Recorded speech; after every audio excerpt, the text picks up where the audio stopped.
Olá, ouvintes! Meu nome é Carol Messeder. Olá, pessoal. Meu nome é Fabrício Dias. E hoje nós temos uma convidada especial. Muito especial. Doutora verdade. Ana Flávia. É um prazer te ter aqui no nosso podcast. Nossa primeira convidada, representando aí as médicas. É. E ela vai se apresentar, mas eu, em nome de todos nós, a Amandinha não está aqui hoje, mas eu queria agradecer seu ter aceito o nosso convite. Seja bem-vinda, Ana Flávia. Prazer ter você aqui. Obrigada, Fabrício. Obrigada, Carol. Obrigada, Amandinha, todo mundo. Muito obrigada por vocês terem me recebido. Então, vou começar me apresentando, Isso, né? perfeito. Meu nome é Ana Flávia, eu sou médica, formei nas Ciências Médicas aqui em Belo Horizonte. Fiz residência de anestésio na Santa Casa, de BH. Fiz dor na USP, dor clínica, e depois eu fiz a medicina intervencionista da dor na USP de Ribeirão. Então, esse é meu mini currículo. Você é daqui de BH mesmo? Eu sou daqui de BH. A família toda daqui? Família toda daqui. E vivi aquela batalha, né, de quem não passa na federal e se sente frustrada, porque meus pais são médicos e eles formaram na federal. Olha, Que essa é uma legal novidade, eu você não sabia. dividir isso, eu também não sabia. Muito legal isso. Então eu vivi aquela coisa, meu Deus, né? Eu não tinha uma obrigação de passar na federal. Ninguém nunca me falou isso. Assim, primeiro que a medicina sempre foi a minha única escolha. Eu nunca pensei nada diferente. Talvez pelo... Meus pais nunca falaram, faça medicina. Mas eu convivi com aquilo ali, eu nunca pensei nada diferente. Minha vida é nesse meio. E aí eu vivi essa coisa de não passar na federal. E passei nas ciências médicas. Entrei com aquele sentimento um pouco de frustração mesmo. E formei, assim, completamente apaixonada pela faculdade. Assim, toda a minha trajetória, eu tenho certeza que eu precisava disso, eu falo assim, quando eu vou explicar por que eu escolhi anestesia e meu caminho na dor e meu trabalho hoje em dia, eu falo que tudo que foi acontecendo ao longo do tempo, assim, ao longo da nossa vida, no final se explica. Verdade. Sim. Porque eu tava na faculdade, eu comecei a passar nas matérias oftalmo, cirurgia, e comecei a gostar muito de oftalmo. Meus pais são clínicos, os dois. Só clínicos? Só clínicos? Só clínicos. Gente, eu não sabia disso, já teria chamado agora, mas... Eles são de Belo Horizonte? São de Belo Horizonte. Olha que legal, Minha mãe muito trabalha legal. no PSF há 30 anos. Nossa, que Ela legal, é uma médica trajetória da legal. unidade Raizar. Nossa, muito legal, que delícia. muito legal. E meu pai tem uma clínica no bairro São Paulo, então ele faz uma medicina também, assim, super humanizada, sabe? Uma clínica popular, então Olha que legal. eles são assim... Não, que história legal. Eles são minha inspiração nível hard, assim. E você é filha única? Sou filha única, Uhum. Na verdade, eu Assim, tenho... do pai e mãe? De pai e mãe sou eu, tenho outras irmãs por parte de pai só. Uhum. Então, passei nas ciências médicas, estudei, sou apaixonada pela faculdade, uma faculdade fenomenal. E na minha época, parece que o que eu vejo hoje em dia é que as coisas melhoraram ainda mais, assim, de estrutura. Eu vejo uma coisa, eu acho que eu não reconheceria a faculdade se eu voltasse lá. Tem um tempinho que eu não vou lá. E aí, quando foi chegando pro final, eu pensei, eu quero oftalmo. Passei na oftalmo, fiquei apaixonada. Gostava muito do meu professor, gostava muito de ir pra clínica de olhos. Falei, quero oftalmo.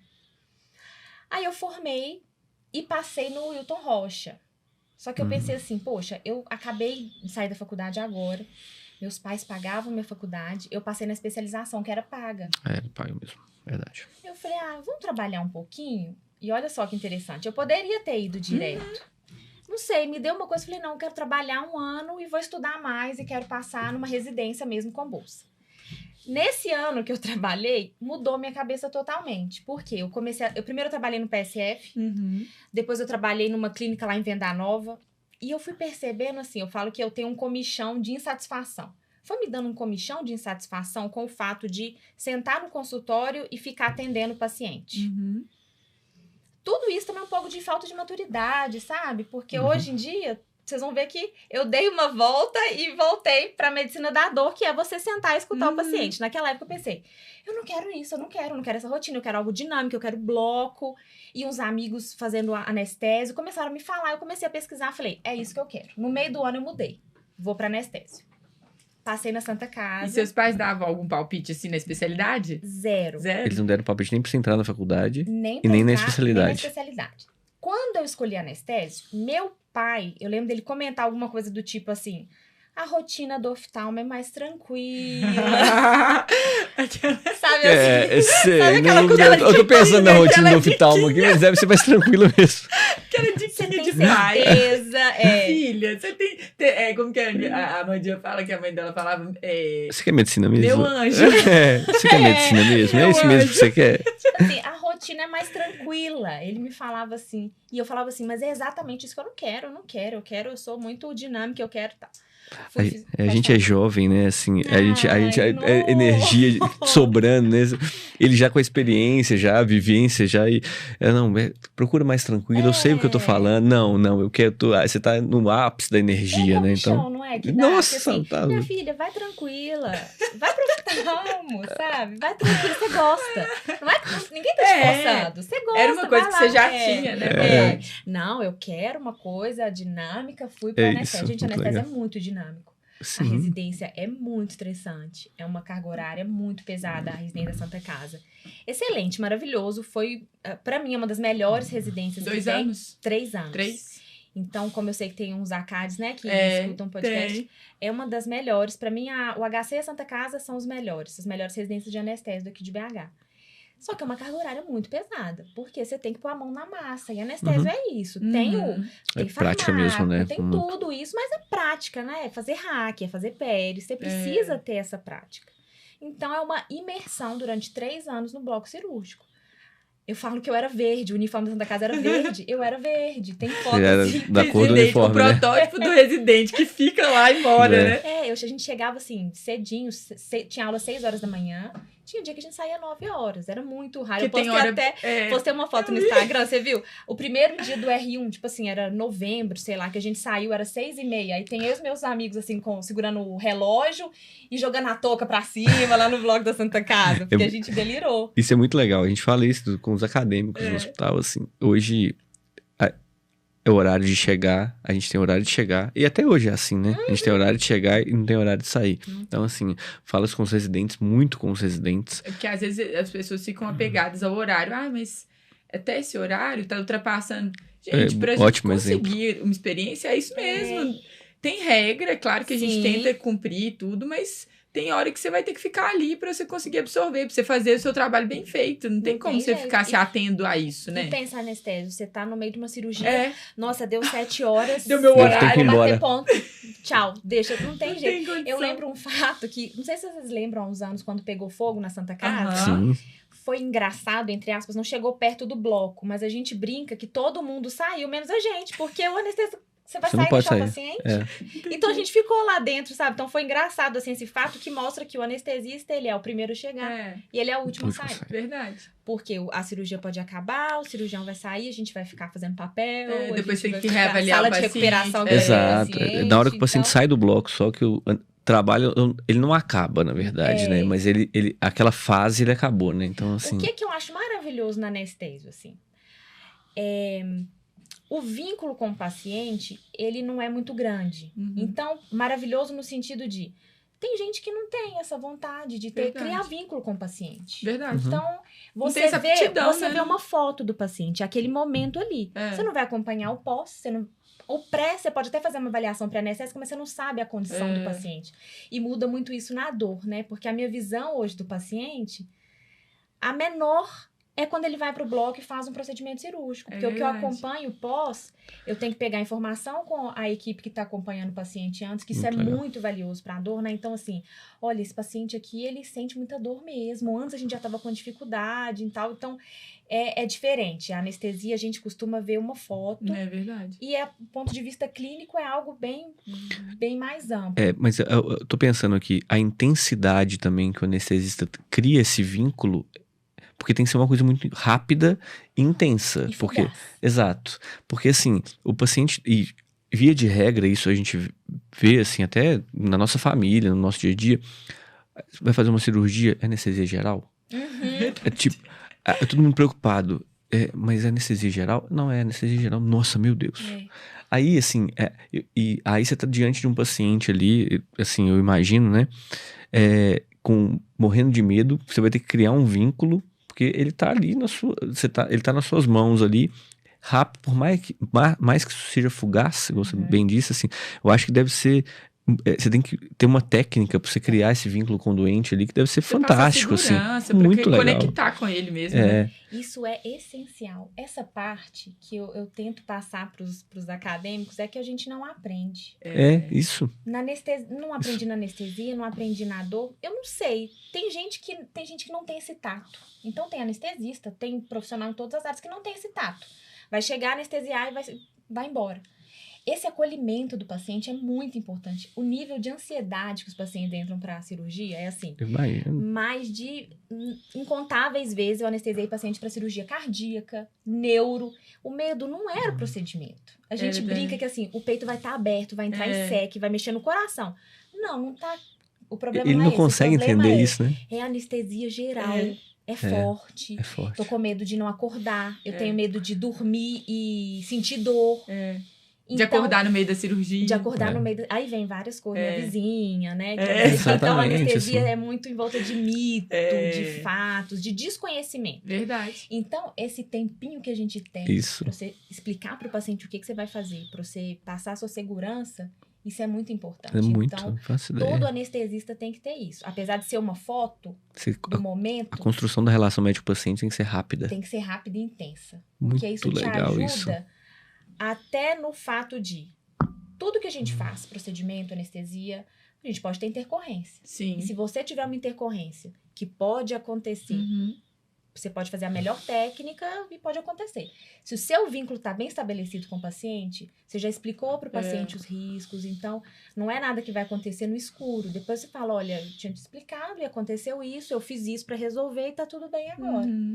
Então, isso é com o tempo. Então, essa imersão que a gente vive no bloco, no meu R1 eu não tinha noção disso. Eu reclamava, porque eu tava indo embora tarde, eu tenho foto com relógio, achando bom que eu tava indo 6h30, achei ótimo sabe? Isso. Mas isso faz parte desse amadurecimento, das fases que a gente vai passando, a construção. E aí eu acabei, então, voltando à minha história. Eu fiz anestesia e... Quando eu acabei a residência de anestésio, eu fui ver, vou trabalhar onde? Então, era só plantão. 12 horas, 12 horas, 12 horas. Era diurno ou noturno. E eu me vi num ciclo de muito trabalho, virando noite, uma qualidade de vida péssima. Aí veio o comichão de novo. E o comichão me jogou de novo lá para a parte clínica, que é a dor. Então, eu não tive muito estudo da dor durante a residência de anestesia. Apesar de ter capítulo de dor para todo anestesista. Só que algumas residências não tem muito esse foco. Não tem foco, Então, não tive muito esse foco. Quando eu acabei, eu falei, poxa vida, eu vou viver de plantão? Deixa eu ver o que tem aqui para mim. Tem dor, deixa eu ver o que é isso. Comecei a fazer. Comecei a amar. E hoje eu amo. E nesse período, nessa fase, não teve ninguém que você viu como referência? Foi você mesmo, no escuro ali, meio meu escuro. Comichão, foi meu comichão. Você querendo sair do lugar, sua zona de conforto, vamos colocar assim. Isso. Até do comodismo, né? Tipo, era mais fácil, plantão. Eu sempre tive essa coisa, sabe? Aí eu acabei a dor clínica, veio comichão. Por quê? A parte clínica da dor é você sentar, é o atendimento clínico. Então, para quem não sabe... O que é a medicina da dor? Que foi uma pergunta que até uma pergunta, ela já sabe que eu então já respondi uma pergunta também que os pacientes fazem muito. Anestesista é médico? Ai, gente. É médico. Os pacientes não sabem. Eles não sabem. Muito boa essa. A gente chega na sala, né? Essa eu não sabia. Eu não sabia. Eles falam assim, muito bom. O médico tá chegando, o doutor... não, eu sou médico, tá tudo bem, eu sou médica também. Então, o paciente não sabe que o anestesista é médico. E a segunda, o que é a medicina da dor? Então, a medicina da dor é uma especialidade relativamente nova, é uma especialidade médica. E alguns especialistas podem se subespecializar na dor. Então, tem pré-requisito. Tem pré-requisito. Então, é uma prova feita pela AMB que você precisa cumprir alguns pré-requisitos. Então, todo ano isso muda, eu não vou saber falar. O edital atualmente, eu acho variável. Que é anestésio, ortopedia, pode fazer anestésio, depois. Anestésio, ortopedia, clínico, neuroclínico, neurocirurgião, fisiatra e acupunturista. Que podem fazer medicina da dor. A carga horária, o que precisa, isso é muito variável dependendo do ano. A formação em medicina da dor é uma residência? Fellow? Tem residência, tem fellow e tem especialização. Entendi. Então, tem prova de residência 2 anos. 2 anos. Isso. Tem especialização de 1 ano e tem até pós-graduação. Por exemplo, eu dou aula numa pós-graduação de dor. Entendi. Que é uma carga horária menor. Então, é claro que a sua formação depende do tanto que você está imerso naquele estudo, né? Não tem residência, jeito. Né? E a dor, gente, é uma coisa gigantesca. Nossa, a gente vê isso diariamente, tanto que é complexo. Louco, que às vezes eu tenho uns residentes que vão me acompanhar e outro dia uma dor de Lyme, ela ficou assustada, porque eu atendi uma primeira paciente, era tipo assim, enxaqueca. Aí depois eu atendi uma, era túnel do carpo. Aí eu chamei uma outra, era fibromialgia. Aí uma outra era artrose no joelho. Então, assim, é tudo, né? Então, é variado, né? É muito variado. Então, eu falo que a gente nunca deixa de estudar. Os livros são gigantescos e os tratamentos, as medicações, tudo. Então, é o mais do mesmo da medicina, que a gente nunca para de estudar. Então, eu fiz... acabei, tirei o título de dor. E aí, o que eu percebi do ponto de vista clínico? Que me faltava mais para tratar o paciente, porque só com tratamento clínico, só entre aspas, né, que é gigantesco, o manejo de medicamento, eu falo isso, o próprio acolhimento do paciente no consultório, isso é muito importante, porque os pacientes da dor, eles demandam, e às vezes o que eu prescrevi, eu falo muito isso também, eu posso prescrever o medicamento mais top. Se o meu acolhimento no paciente não for adequado, aquele medicamento não vai ser bom. E outra, Ana, sabe o que a gente vê também? Essa criação, de novo, desse vínculo, dessa conexão, até o tanto que o paciente acredita no que você está passando. Você pode passar uma dipirona com tramadol, que não é nada de outro planeta. Mas o tanto que você convence o paciente daquilo e o tanto que você faz ele comprar aquele tratamento, a vontade de apostar naquilo, faz muita diferença. Toda a diferença. Eu falo isso com os meninos sempre no ambulatório, assim, que a gente tem que convencer o paciente do que aquilo que a gente está tentando vai dar certo. E para isso precisa dessa conexão, desse vínculo do simples até o mais complexo, assim. Então é essa parte, né, do acolhimento, de explicar, de desenvolver e de se conectar com o nosso paciente, né? É a construção da relação médico-paciente mesmo, né? A gente vê isso muito, assim, na clínica, né? A gente faz isso diariamente, assim, a gente construir uma relação médico-paciente que vai gerar no doente, assim, confiança e aderência ao tratamento, né? Senão você mesmo bem disse, assim, não adianta, eu posso usar a tecnologia mais moderna, se o meu paciente está inseguro, se ele está com medo, se eu não passei segurança, se eu não criei um vínculo com ele, ele não vai fazer. E por vezes os pacientes até chegar em vocês já devem ter caminhado, né? Já devem ter percorrido, faço ideia. Né? Um caminho aí. Verdade. Então, muito raro o paciente chegar assim, direto. Você é a primeira.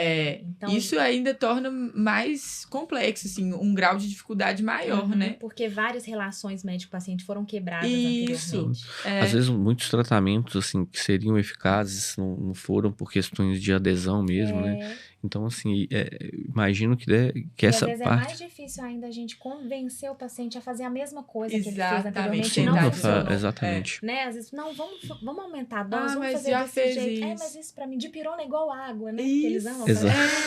Exatamente. Não, o remédio X não adianta nada, gente. Não adianta nada. Aí você viu que a clínica não estava suprindo essa necessidade. Você queria fazer mais. Aí eu queria mais. Aí eu fui fazer o fellow de medicina intervencionista da dor, lá na USP de Ribeirão. Foi um período super conturbado, porque eu trabalhava como anestesista, já trabalhava com dor e ia pra Ribeirão de Buser. Nossa. Eu tenho muito orgulho de contar isso. Ai, que legal. Não, mas isso é legal demais. Isso é muito legal. A gente falou, já teve episódio de perrengues, né? O bastidor, né? Porque eu ia domingo à noite de Buser. Aí ficava lá em Ribeirão, segunda, terça e quarta. Quarta à noite eu voltava, trabalhava no Mater Dei quinta e sexta. E sábado e domingo eu trabalhava como anestésio. Então eu tava, tipo assim, pra surtar. Você tava fazendo as 3 coisas, então? Atendia na clínica com medicina da dor, trabalhava com anestésio e ainda fazia intervencionista. Isso. Muito legal. Foi um período bem pesado, mas eu tenho muito orgulho porque me capacitou muito bem, sabe? Porque tudo que eu consigo fazer hoje foi por conta desse fellow que eu fiz, que são os procedimentos da medicina intervencionista. Eu ia te perguntar agora, o que faz o médico intervencionista da dor? Que eu acho que é uma dúvida que as pessoas devem ter. São vários tipos de procedimentos que a gente faz. o que é mais comum e que mais se fala e o que a gente tem melhor resultado, principalmente no paciente internado, são as neurólises, que nada mais é do que eu chegar no nervo responsável pela sensibilidade de algum órgão ou de alguma região do corpo e inativar. Colocar alguma medicação que vai queimar aquele nervo, queimar o nervo, tirando a sensibilidade daquele local. Por que eu falo que é o que mais o que é mais gratificante também? Porque é o que a gente faz nos pacientes oncológicos. Isso então, é muito legal. Quando o paciente tem um câncer na pelve, por exemplo, tem muita dor pélvica, a gente faz a neurólise e o paciente fica muito bem. Então, isso pra gente pra mim, pelo menos, é o auge da intervenção, nos pacientes oncológicos.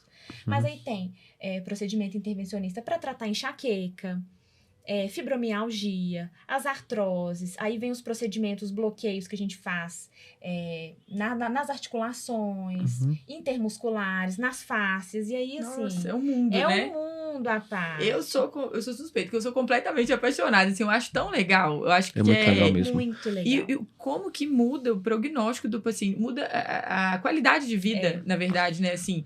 O tanto que o famoso tirar com a mão, vocês vão lá, literalmente tiram, e aí melhora tudo. A gente costuma falar, a gente costuma conversar muito sobre isso, assim, de como que talvez, e até a gente citou isso nas umas conversas que a gente teve, assim, eu tive aula na faculdade com um anestesiologista que é o Dr. Josefino Fagundes, que falava que a dor é o 5º sinal vital. Eu até falei isso recentemente. Verdade. De tão importante que né, assim, a gente tá falando, você falou de paciente oncológico, paciente crônico, em cuidado paliativo, e falar sobre dor, sobre tratar a dor é tão legal, assim, a gente gosta tanto por isso, assim, que é um sintoma que causa um sofrimento físico e psíquico muito grande. Por exemplo, a gente falar em outros sintomas, por exemplo, um sangramento, ele causa um impacto, mas ele não deixa tanta sequela, eu falo, como dor, assim. Então, esses procedimentos, eles são muito, muito, muito legais. E como eu acho que o Tchan, assim, é porque como é subjetivo, né, a dor é subjetiva, muitos pacientes, a gente vê isso, você com certeza vê muito, que eles já vêm como história, assim, de descrença, de menosprezar aquele sintoma, rótulo, fulano. Então, é uma oportunidade que, na prática, você consegue desmistificar isso, tratar de maneira adequada e meio que devolver para esse paciente um tanto de coisa que foi tirada dele ao longo desse processo, né, de descrença. Acho isso muito... E a gente acaba ganhando a confiança do paciente, porque, por vezes, esses procedimentos não são para sempre. Sim. Então, eu falo com os pacientes, nosso corpo é muito inteligente, e aquela inervação, ela pode voltar, ela pode se refazer, e a dor pode voltar. Mas você viu já que a gente consegue melhorar a sua qualidade de vida. Uma dor de 0 a 10 tá no 10... Você viu que a gente conseguiu jogar para 2. Se ela voltar, nós vamos jogar de novo. E às vezes é o suficiente para ele conseguir fazer a atividade física que ele gosta, para voltar a ter funcionalidade, né?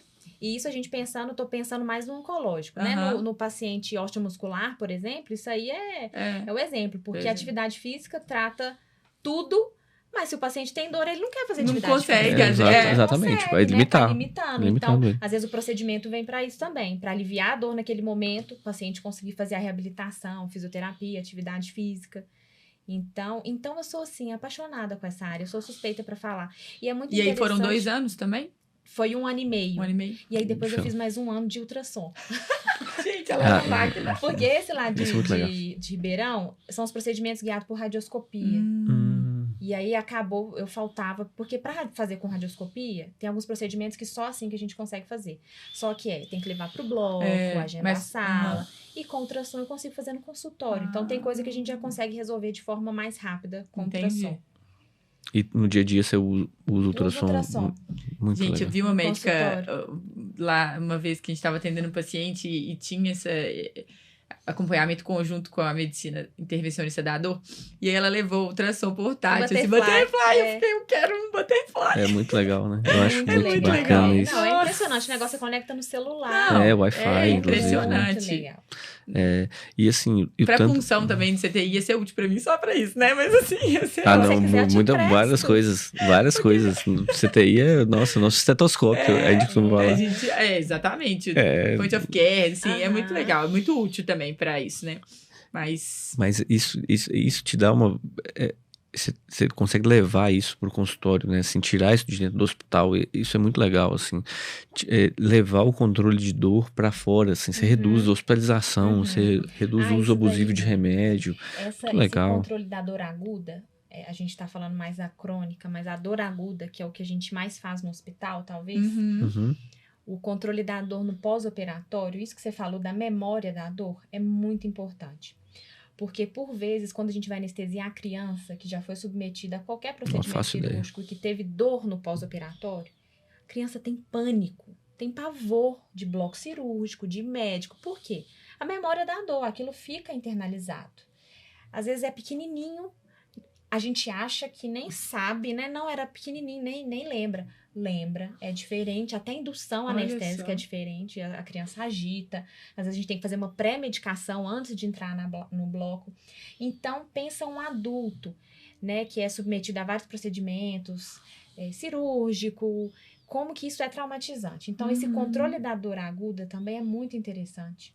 E eu sou fã, né, do catéter peridural, que a gente tem o costume de usar no hospital, porque diminui muito o tempo de internação. Não, aqui, diminui o consumo de opioide. Teve uns pacientes que a gente acompanhou junto, o tanto que o pós-operatório a gente consegue otimizar a melhora do paciente, porque reduz a exposição a várias medicações, sei lá, opioide, aqueles a nossa interface, né? Talvez a nossa interface mais legal seja essa, assim, essa do aguda pós-operatório, assim.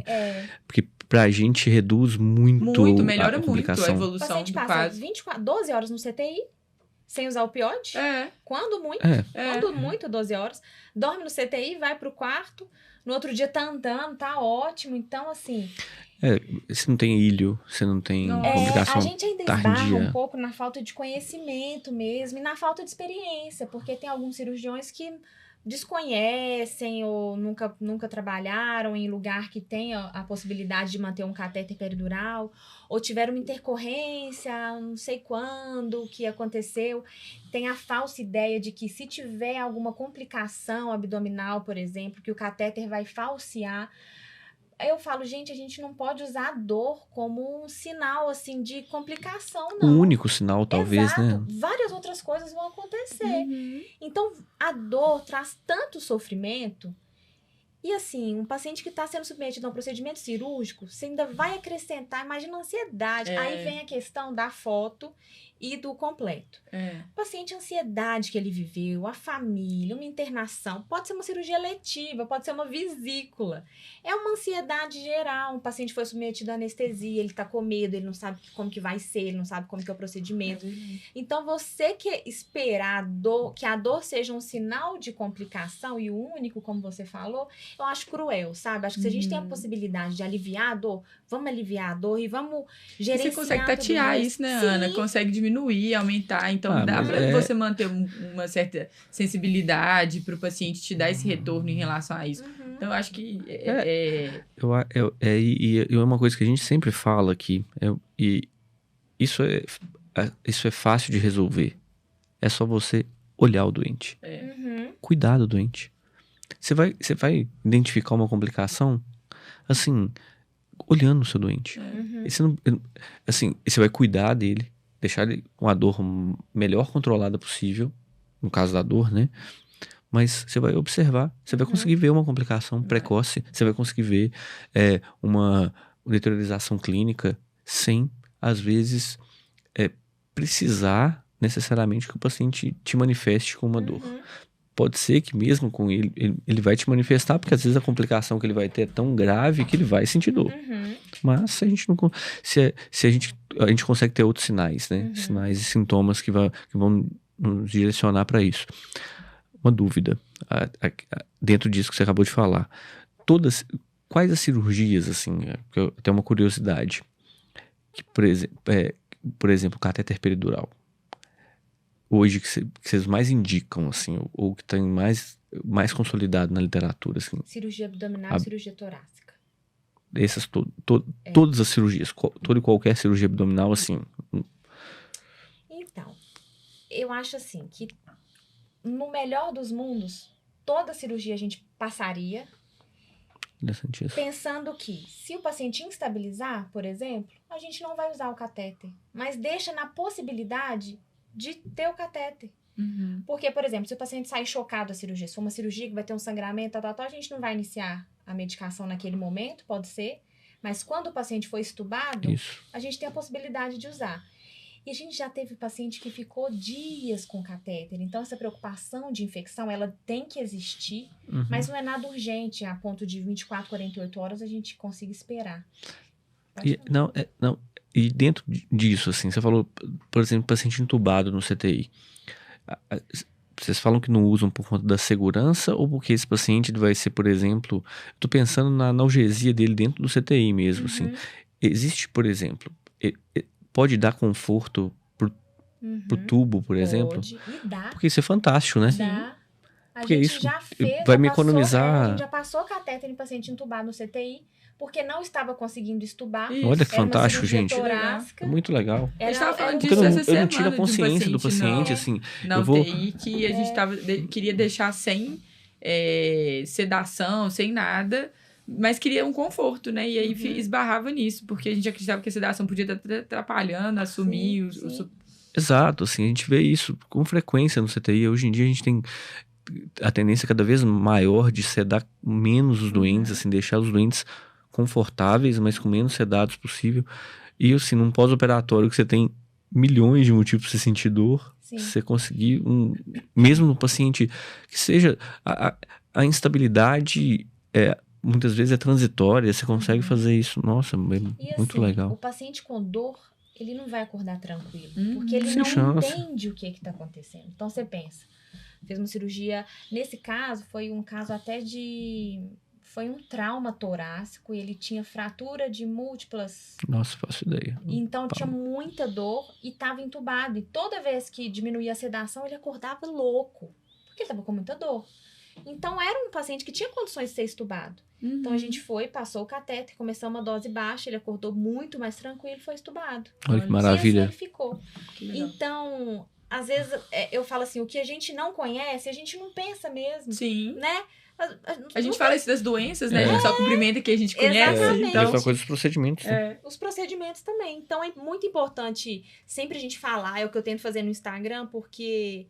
Eu percebo que não só os pacientes não conhecem também, os nossos colegas, né? É uma área muito nova e muito específica. Então, quanto mais a gente falar, mais a gente difundir, o paciente só tem a ganhar. Verdade. Não. A gente, às vezes, assim, por desconhecimento mesmo, nem cogita a hipótese. E às vezes a gente pode ser tão precoce, né? Assim, tão adiantar muitas vezes, assim. E agindo ali profilaticamente mesmo, né? Assim, sem esperar o caldo entornar pra gente fazer alguma coisa. Melhora muito o desfecho, sabe? Acaba que eu falo que a gente tem um N viciado, né? Do catéter, porque assim... Pós-operatório do paciente que tem uma boa analgesia no pós-operatório, assim, imediato, é outra coisa. Mobilização precoce, nossa. A gente tem tido experiência lá no hospital também com catéter de nervo periférico. A gente coloca no nervo femoral para pós-operatório de cirurgia de joelho. Então, não dá bloqueio motor. No outro dia, o paciente... E a gente não mantém infusão contínua. A gente vai de manhã e à noite faz um bolos para esse catéter, que fica na coxa. Dói pra caramba esse negócio, né? Assim, não o catéter, a cirurgia dói demais. E o paciente precisa deambular. E, ao mesmo tempo, a gente não pode... A gente tava com receio... A gente até deixou o catéter peridural, mas ficava com receio, porque... A dose é muito individual, assim. A gente tem uma noção, mais ou menos, mas pode dar bloqueio motor em mim, não te dá bloqueio motor. Então, o paciente levantar e cair. Então, agora com esse catéter lá no nervo, olha que interessante. Tipo assim, é algo também que, sei lá, há 5 anos eu não fazia ideia. Coloca o anestesista no bloco, vai com ultrassom. Ao invés dele só fazer o bloqueio de nervo, ele deixa um catéter lá dentro. E a gente lá no quarto faz o anestésico local nesse catéter. O paciente levanta e tal, faz fisioterapia. Aí dura umas 10, 12 horas. À noite a gente volta, faz outro bolos. O paciente dorme bem. E a gente tem feito isso durante 2 dias. No terceiro dia, tira o catéter e o paciente vai para casa. Então, diminuiu muito o consumo a reabilitação. De opioide. O tanto de ferramenta que a gente tem disponível que a gente nem imagina, né? É assim, e interessante como que isso melhora a qualidade da reabilitação do paciente, assim. Isso tô falando de cirurgia ortopédica, a gente estava falando agora de cirurgia abdominal, cirurgia torácica, o paciente sai com, às vezes, 2 drenos do bloco cirúrgico. Aquele negócio é insuportável. Imagino aquilo deve ser uma dor traumatizante mesmo. Não que qualquer dor não seja traumatizante, mas assim, essa dor específica. Estresse do pós-operatório, da ansiedade, de algum quadro, até da doença em si também, que pode ser.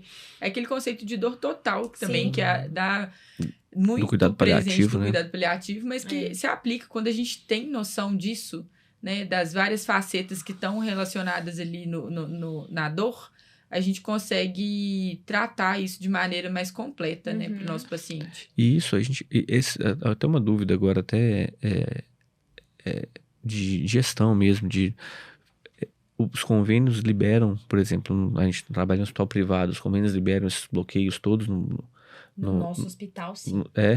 Em outros não. É uma dúvida mesmo. Por exemplo, mesmo. no Unimed, essa assistência é muito complicada, porque é como se não enxergasse que não tá no rol da ANS. É isso que eu ia perguntar. Não tá no rol, então. A gente a gente trabalha num hospital de ponta, então a gente tá num serviço muito top. Praticamente nada é questionado. Mas isso é argumentável, né? Assim, como que é interessante isso. Olha o tanto de benefício que a gente falou aqui, até se for pensar do ponto de vista financeiro, eu tenho uma internação mais curta, eu tenho menos complicação, eu tenho um paciente que reabilita mais rápido. Então, assim, como que a gente sabe das dificuldades das operadoras enxergarem isso, mas que bom, né? Isso assim, assim, na verdade, a gente tem um espaço muito bom no hospital que a gente tem cavado durante esses 3, 4 anos que a gente está lá. Nossos relatórios no começo eram enormes, porque a gente tinha que justificar. Olha, vai usar menos opioide, vai diminuir o tempo de internação hospitalar. Então, ao longo desse tempo, a gente tem construído esse caminho que agora está mais fácil. Mas ainda assim, de vez em quando, eles glosam as nossas coisas, pedem relatório, e aí a gente explica, tem vezes que é aceito, tem vezes que não. Mas a gente continua fazendo, porque... a gente coloca, né, conforme o protocolo institucional e a gente faz independente a assistência vai ser prestada do mesmo jeito. Não, muito legal, assim, muito. E como que é agora a sua rotina, a sua dinâmica, assim, tendo passado por tudo isso? O que sobrou dessa confusão? Foi pro blog, saiu do blog, foi pro consultório, voltou pro blog. O que ficou, doutora Ana Flávia? Ficou agora que a maior parte do meu tempo é com a medicina da dor mesmo. Então, eu trabalho no Mater Dei com vocês, nas interconsultas, eu atendo ambulatório e tenho meu próprio consultório. E, além disso, como anestesista, sobrou só anestesista obstétrica, que eu sou apaixonada. Eu dou um plantão noturno uma vez por semana. Entendi. Nossa, então, sabe bem dos plantões.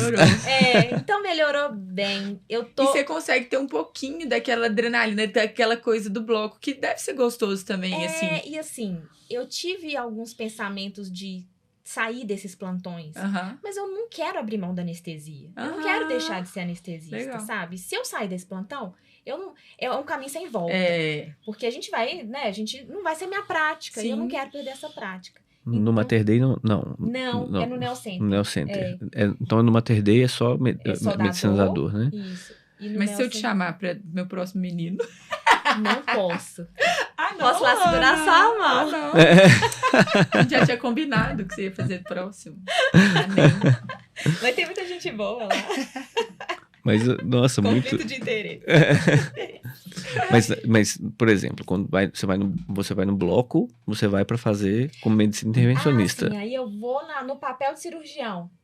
Entendi. Porque aí eu vou levar o paciente e sob sedação de algum colega. É proibido o anestesista fazer a sedação do paciente que ele vai fazer algum procedimento. Entendi. Entende? E, por exemplo, num paciente que você vai fazer de um cirurgião, por exemplo, o paciente vai fazer uma cirurgia abdominal, você vai fazer implantar um catéter. Quem faz isso é o anestesista. Você vai manejar ele fora do CTI. Isso. do CTI, você que vai fazer. Fora do bloco, For do bloco, sou eu. quer dizer. E a gente tem uma relação muito boa com a equipe de anestesia. Tanto da Contorno, ele implanta o catéter? Ele implanta e já avisa pra gente. Vou pedir uma interconsulta do paciente tal, ele vai pra tal lugar, quando acabar eu te aviso. Bacana. Essa interface é importante, né? Muito legal. Então, é um atendimento super multidisciplinar. E aí, o que eu costumo fazer? Inicio a medicação, já dou feedback pro cirurgião, porque eu sei que agora eu tenho a visão diferente, que é do dono, entre aspas, do paciente, que é o cirurgião. Porque o anestesista, ele prestou assistência, ele que passou o catéter, eu vou dar o feedback para ele também, mas eu vou dar pro cirurgião, porque é o cirurgião que a partir daquele momento vai passar no quarto, ou o médico, né? É a equipe que vai acompanhar. Acaba que o anestesista, ele faz uma visita no pós, mas ele fica mais no feedback. Assim. E isso é muito legal, assim, porque é a primeira vez que a gente tem oportunidade de conversar, que nós somos interconsultores, vocês geralmente são interconsultores, ou do cirurgião, do clínico também. E essa importância dessa relação, dessa troca, desse feedback, o tanto que se impacta na evolução e condução dos pacientes, né? Esse retorno. A gente tem que comunicar, né, cara? Igual eu falei no começo.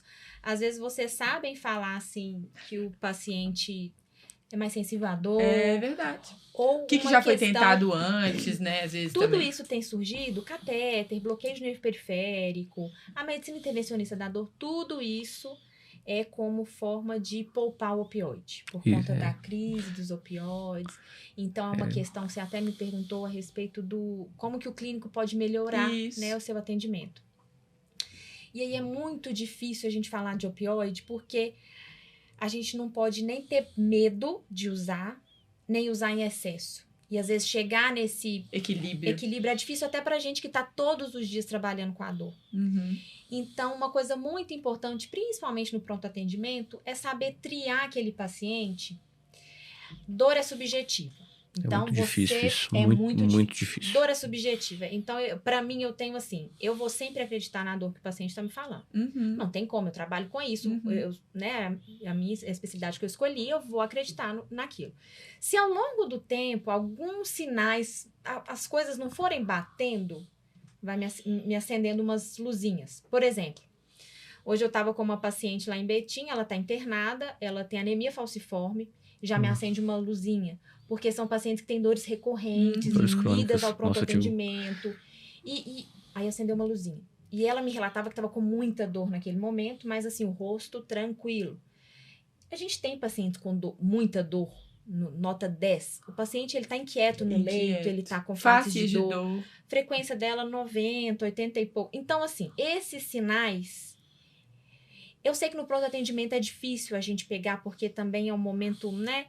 Mas eu quero pedir demais para as pessoas que dão plantão no pronto atendimento não desistirem de tentar colher esses sinais, porque o que mais aparece para a gente no consultório é o paciente adito.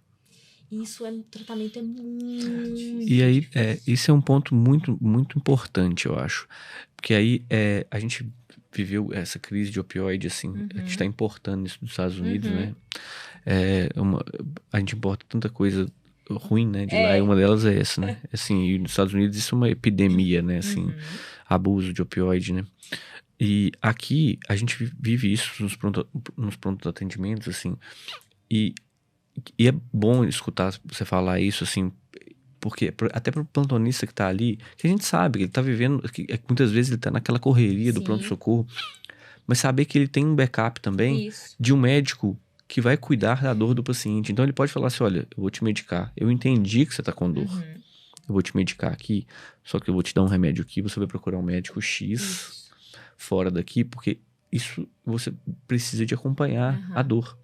Então, assim, porque senão, o paciente tá com dor, ele vai ganhar um rótulo, ele é adicto. Realmente, ele pode ter uma dependência física e psíquica, né, assim, mas ele ganha esse rótulo e acaba que ele nunca vai tratar o sintoma que realmente ele tem, né? Aquele rótulo. Exato. E eu falo horrível assim, isso. Não percam a paciência, porque é o mais fácil. Imagina, você está no plantão caótico. Chega aquele paciente que você já conhece, já foi. O mais fácil é você prescrever morfina, dolantina, gente. O que a gente pega de prescrição de dolantina. É terrível, né? Nossa senhora, dolantina, assim... Não, e é péssimo também, né? É pior, né? Deveria pior que existir. morfina. E essa paciente lá me falou, doutora, prescreve dolantina, eu tenho costume de usar. Aí que fechou pra mim, sabe?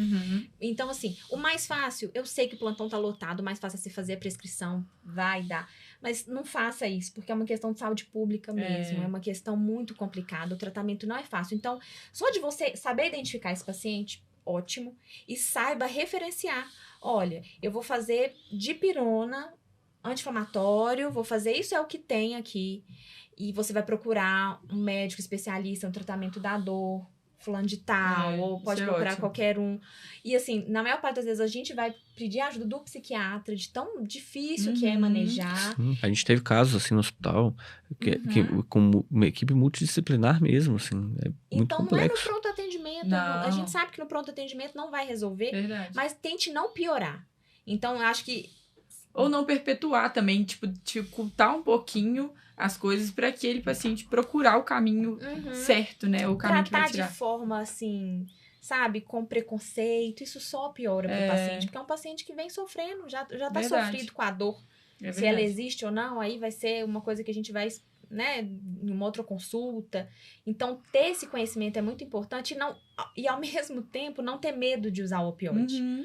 Porque quando, por exemplo, em um pós-operatório, o paciente está com uma dor intensa e a gente não tem um catéter, por exemplo, a nossa melhor opção é o opioide. Depois de tudo ajustado, né, a melhor opção é o opioide, mesmo com os efeitos colaterais. E saber graduar mesmo, entender o que tá relacionado, como é que é o tipo da dor, pra gente tentar usar as ferramentas que a gente tem ali de melhor maneira, né? Eu acho que isso também é importante. A gente bate na tecla sempre com os meninos residentes, acadêmicos, todo mundo que tá começando, que eu acho que é mais difícil. E assim, eu acho que tá sendo... É muito legal, assim, de ter você aqui, assim, e eu acho que a gente eu pelo menos tô aprendendo muita coisa, assim. Nossa, uma conversa que parece você vai ter que voltar curta, aqui. mas que a gente vai... E é que a gente vai pensando mesmo. Troca, né?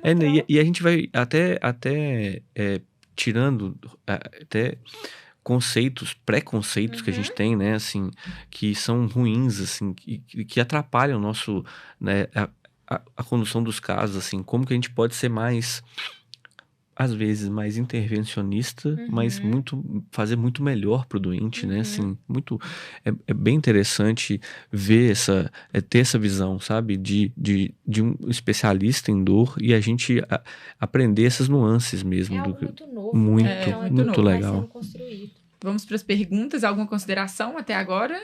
Alguma outra coisa que a gente não falou?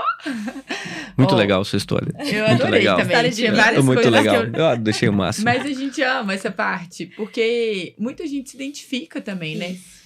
Às vezes, quando o pessoal vê a gente aparecendo lá no Instagram, vê nossa rotina, feliz e saltitante, com o nosso jaleco, indo pro hospital, fala assim, vê só uma parte, né, do que foi. É fácil, ela tá falando assim porque agora tá tudo bem.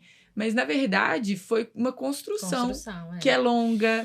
Eu falo pros meninos que é maratona e é mesmo, porque não é do dia pra noite. É difícil, tem obstáculo, as coisas não saem como a gente planejou sempre. Mas que é bom, que a gente tá falando de um tanto de coisa aqui, de profissionais que são realizados e orgulhosos, né, da trajetória que fizeram. A gente fala muito de amor na medicina aqui, né? Eu achei muito legal, assim, desde o início que você começou a falar da sua história, assim, de como que esse amor foi sendo construído, assim, a gente falou de paixão e amor aqui com o Breno, salvo engano, foi o Breno.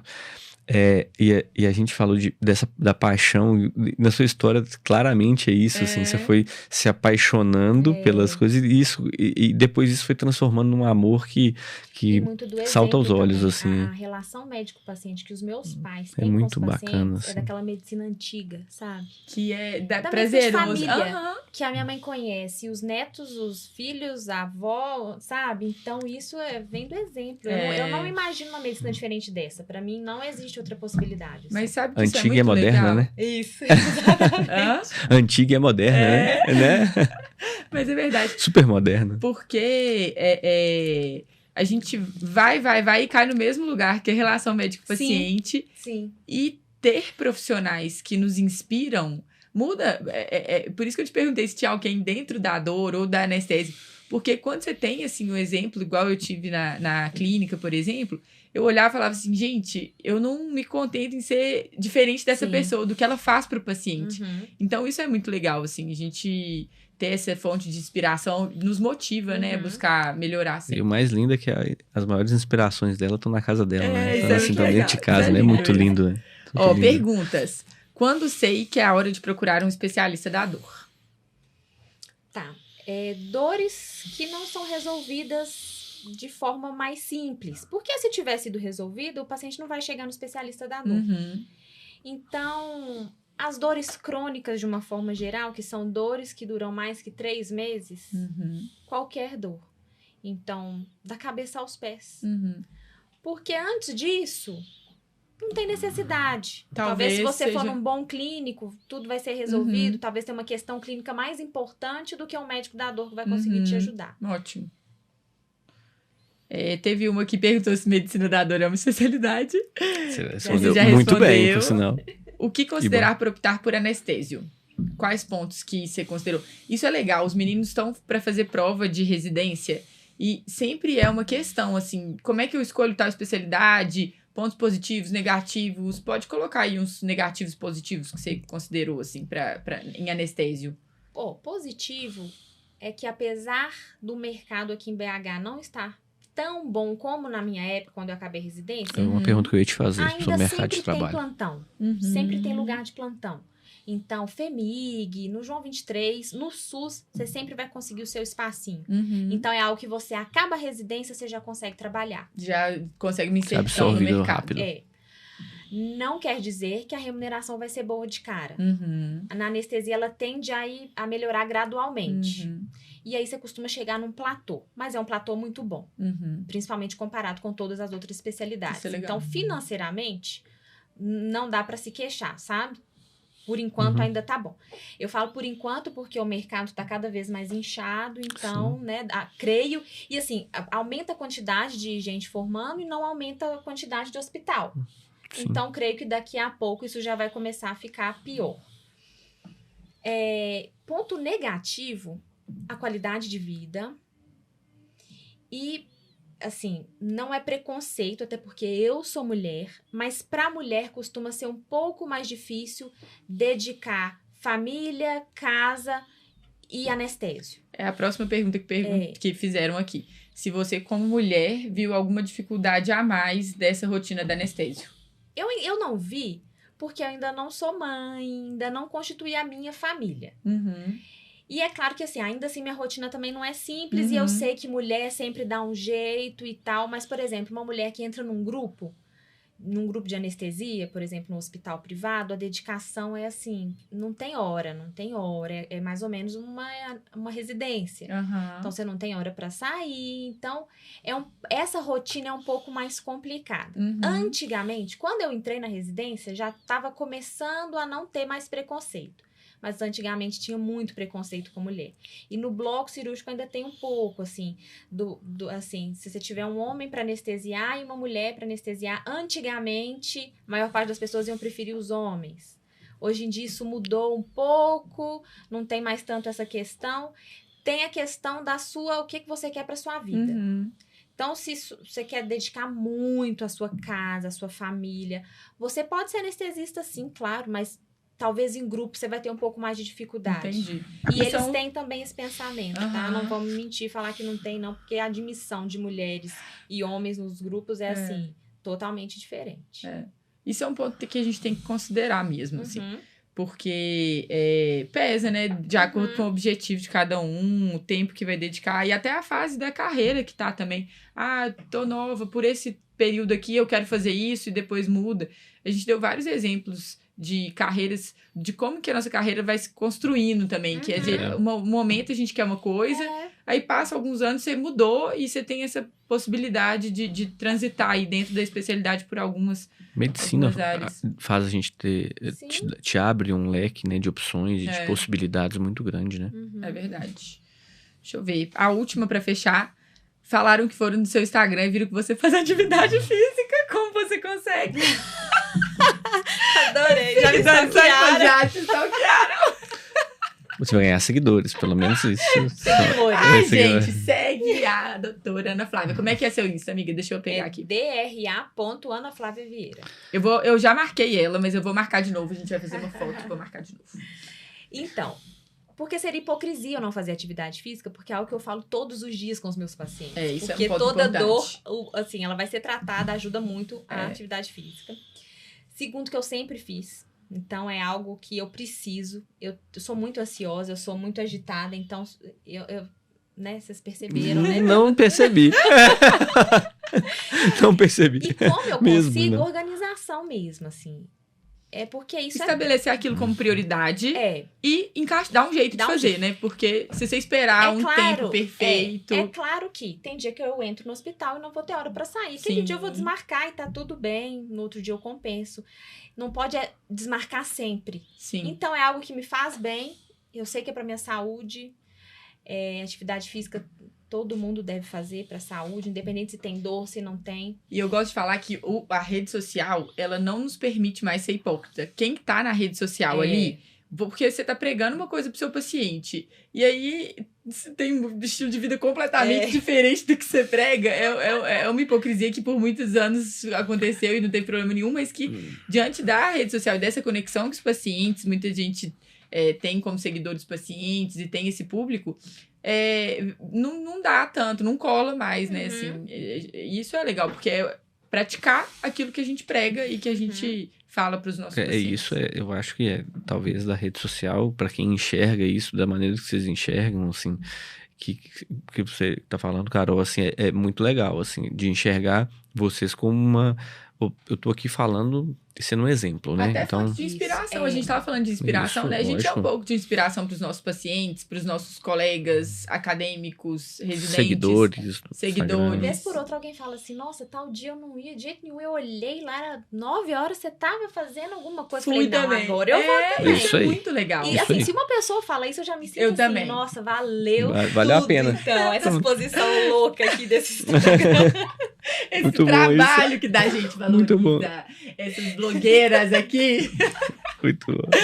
Ai, gente. Deixa eu ver. Agora uma frase pra fechar. Você tem alguma aí? Fácil? Eu não pensei hoje. Deixa eu decidir aqui. Tem aí? Eu tenho aqui. Pode ir, então. A gente tava falando muito a gente falou de dor, né? A gente falou muito da relação médico-paciente. A gente falou muito de construir um bom relacionamento e conversar, informar. E eu achei uma frase interessante aqui do Robin Cook. A pior coisa da doença é a incerteza. Os humanos são capazes de se adaptar a qualquer coisa, desde que a conheçam. E a falta de esperança que enlouquece as pessoas. A gente falou de dor, né? A gente, assim, e tratar a dor como uma forma de levar esperança mesmo, né? A gente falou de paciente oncológico, assim. O paciente está com uma dor ali que para ele é incurável ou intratável. Ele tá morrendo daquilo, né? Na hora que a gente trata a dor, né? Por causa daquilo. E a gente leva esperança nas mãos, na forma de controle de dor, né? Então, acho que é isso. Legal. E o tanto que a ausência do diagnóstico também, quando a gente já falou aqui em alguns episódios de diagnóstico difícil, o tanto que isso é perturbador para o paciente. Qualquer que seja o diagnóstico, eles querem ter um nome, eles querem saber o que está acontecendo. Então é isso mesmo, assim, informe, acho que a incerteza é alguma coisa que assola mesmo. Converse com o seu doente, né? Você falou muito disso, né? Converse, acolha ele, né? Assim, explique pra ele o que tá acontecendo, às né? vezes vai melhorar 80% Exato. de tudo, só naquele acolhimento. Só, entre aspas, né? Que é tudo. Não, é tudo, né? Que demanda muita base, energia, né? Mas que também devolve, né? A gente tem retorno, né? É a medicina antiga. Que é moderna. Que é moderna. Ai, gente, muitos recados, eu amei. Muito obrigada. Muito obrigado, Ana. Obrigado mesmo. Passou rápido, né? Você vai ter que voltar. Recados finais, curte, compartilha, comenta, chama a clínica. Segue doutora.anaflávia no Instagram. Dá dica de dor, dica da rotina médica para as mulheres. Eu adoro, sou super fã. Se inscreve no canal. No YouTube e no Spotify. Isso. Aperta o sininho. Comenta lá que a gente manda para ela as outras perguntas que a gente não respondeu aqui. A gente pode depois mandar e ela responde. Isso. Um beijo. Foi um prazer. Mais beijo, um pessoal. episódio. Obrigada. Um abraço. Beijo.